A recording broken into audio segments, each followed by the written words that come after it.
দেখো আমরা ইস্কন মন্দিরে চলে এসেছি। মন্দিরটা দেখো কি সুন্দর, দেখো তোমাদের দেখানোর চেষ্টা করছি, আমি তুলে ধরেছি তোমাদের সামনে। আমি ঘুরিয়ে কিন্তু ক্যামেরাটা তোমাদের দেখাচ্ছি। বিশাল বড় একটা মন্দির, অপূর্ব লাগছিল এটা দেখতে। আমরা গেছিলাম তখন বিকেলবেলা, দেখো কি সুন্দর মন্দিরের কারুকার্যগুলো, ভীষণ ভালো লাগছিল। দেখো কি সুন্দর রাধা মাধবের এই মন্দিরটা। আমি এখন তোমাদের ভেতরে নিয়ে যাব। দেখতে পাচ্ছ কি অপূর্ব লাগছে। এখন আমরা ভেতরের দিকে এগিয়ে চলেছি। দেখো মন্দিরটা দেখতে পাচ্ছ, দেয়ালগুলো দেখো এরকমভাবে।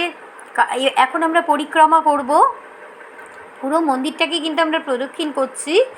ঘুরে পুরো মন্দিরটা চারিদিক থেকে কিন্তু আমরা এখন ঘুরছি।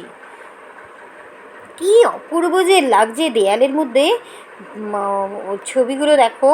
কৃষ্ণের ছোটোবেলার সমস্ত কিছু, নন্দ বাবার কৃষ্ণের সমস্ত কিছু জন্ম থেকে পুরো ডিটেলস এইখানে কিন্তু ছবিগুলো কিন্তু দেওয়া রয়েছে। দেখো এই যে যশোদা মা, কি যে লাগছে দেখতে। মন্দিরটা ভীষণ বড় আর খুবই সুন্দর, খুব সুন্দর এটা মন্দিরটা। এখন আমরা মন্দিরের বিগ্রহ দর্শন করবো, পরিক্রমা করছি।